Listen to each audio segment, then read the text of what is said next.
Thank you, Mr. Speaker. With permission, I will update the House on the situation in Iran and the wider region and our response. Mr. Speaker, the United Kingdom was not involved in the initial strikes on Iran by the US and Israel. That decision was deliberate. We believe that the best way forward for the region and for the world is a negotiated settlement in which Iran agrees to give up any aspirations to develop a nuclear weapon and ceases its destabilising activity across the region. That has been the long-standing position of successive British governments.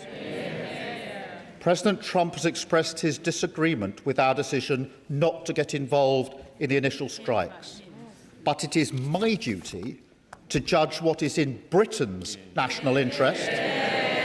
That is what I've done, and I stand by it.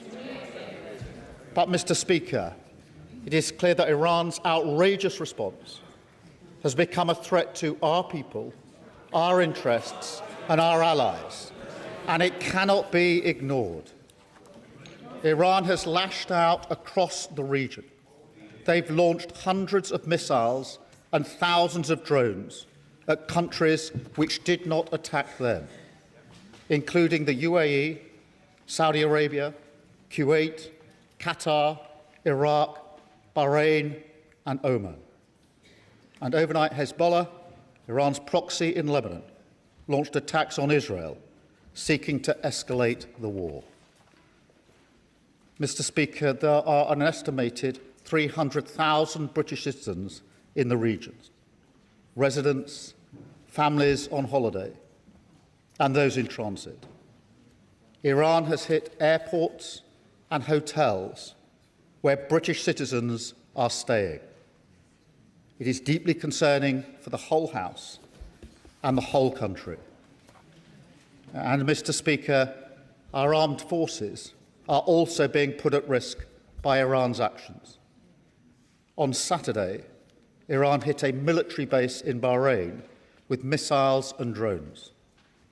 There were 300 British personnel on the base, some within a few hundred yards of the strike. Last night, a drone hit RAF Akrotiri in Cyprus.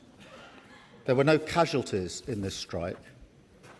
Mr. Speaker, it is important for me to say that our bases in Cyprus are not being used by US bombers. The security of our friends and partners in Cyprus is of critical importance. And, Mr. Speaker, I want to be clear. The strike on RAF Akrotiri in Cyprus was not in response to any decision that we have taken. In our assessment, the drone was launched prior to our announcement. Iran's aggression towards Britain and our interests is long-standing, and that's why we've always ensured that protections for British bases and personnel are at their highest level. Mr. Speaker, it is very clear that the death of the Supreme Leader will not stop Iran from launching these strikes. In fact, their approach is becoming even more reckless and more dangerous to civilians. They are working ruthlessly and deliberately through a plan to strike not only military targets, but also economic targets in the region, with no regard for civilian casualties. That is the situation we face today, and to which we must respond. Mr. Speaker, I've been speaking to our Gulf partners over the weekend. They're outraged by Iran's acts, particularly as they played no part in any strikes, and they've asked us to do more to defend them. Moreover, it is my duty, the highest duty of my office, to protect British lives. That is why we put British jets in the air, Typhoons and F-35s, as part of coordinated defensive operations, which have already successfully intercepted Iranian strikes, including, Mr. Speaker, taking out one drone that was heading towards a coalition base in Iraq, housing UK service personnel. I want to pay tribute to our brilliant servicemen and women, putting themselves in harm's way to keep others safe. And I know the whole House will join me in expressing our gratitude and our respect. But, Mr. Speaker, it is simply not possible to shoot down every Iranian missile and every drone after they've been launched. The only way to stop the threat is to destroy the missiles at source, in their storage depots or at the launchers.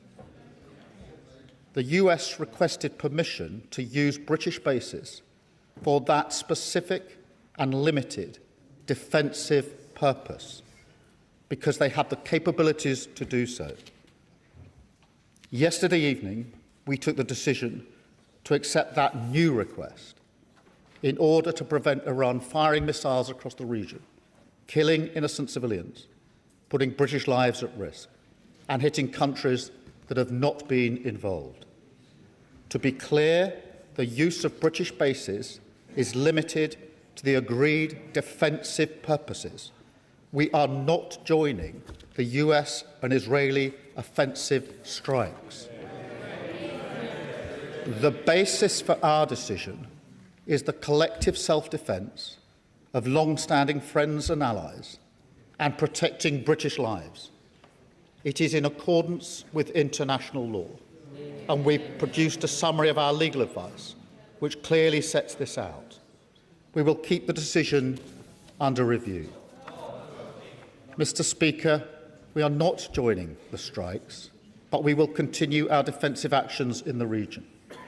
France and Germany are also prepared to enable US action to destroy Iran's capability to fire missiles and drones from source.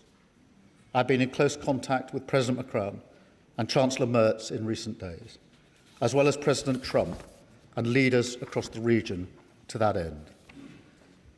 Mr. Speaker, be in no doubt, the regime in Iran is utterly abhorrent. In January, they murdered thousands of their own people, the full horror of which is still hidden from the world. For decades, they have sought to destabilise the region and export terror around the world. Their proxies in Yemen have targeted British ships in the Red Sea.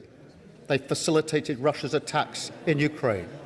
The regime's tentacles have even reached these shores, posing a direct threat to Iranian dissidents and to the Jewish community. Over the last year alone, Iran has backed more than 20 potentially lethal attacks on UK soil, each of which, Mr. Speaker, we have foiled.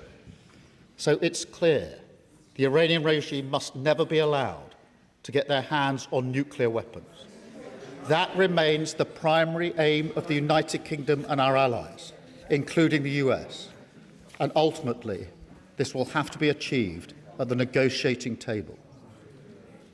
Mr. Speaker, in this dangerous moment, our first thoughts are with our citizens in the region, friends, family members and constituents.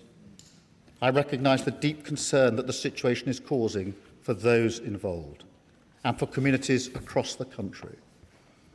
We're asking all British citizens in the region to register their presence so we can provide the best possible support, and to monitor the Home Office travel advice, which is being regularly updated. Across much of the region, airspace remains closed, and local authorities are advising individuals to shelter in place. The situation on the ground may remain challenging for some time, so we're sending rapid deployment teams to the region to support our British nationals on the ground.